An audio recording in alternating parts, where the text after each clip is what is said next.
Guys, వచ్చేసా. ఈరోజు అమ్మ చేతి భోజనంలో కోడిగుడ్డు టమాటో కర్రీ వితౌట్ ఆనియన్స్ ఎలా చేయాలో చూద్దామా. ఫస్ట్ ఎగ్స్ అన్ని బాగా బాయిల్ చేసి పెట్టుకోవాలి. A few moments later. Boil చేసిన ఎగ్స్కి పీల్ అవుట్ చేయాలి. సో వీడియోలో చూపిస్తున్నట్టుగా టమోటా, మిర్చి అండ్ కరివేపాకు అండి.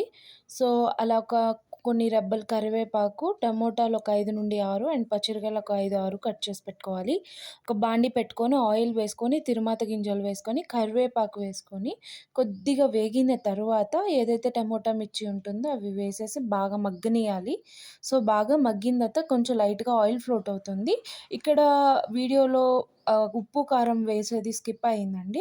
సో మీరు కొంచెం ఉప్పు, కారం మీ టేస్ట్‌కి తగ్గట్టు వేసుకోండి.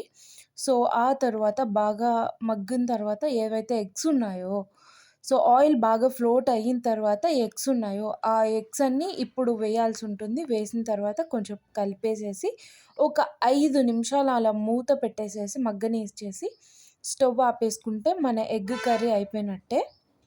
ఓయ్! ఎగ్ కర్రీ ఎలా ఉంది? నచ్చిందా? నచ్చితే మన ఛానల్‌ని సబ్స్క్రైబ్ చేయొచ్చు కదా! దాంతో పాటు ఒక లైక్, ఒక షేర్, ఒక కామెంట్ కూడా పెట్టొచ్చు కదా! ఫుడ్ వీడియోలు ఇంకా చేయాలంటే నాకొక మోటివేషన్ ఉంటుందోయ్! సో మీరేం చేయాలో తెలుసు కదా! సరే అయితే ఉంటా. Bye bye.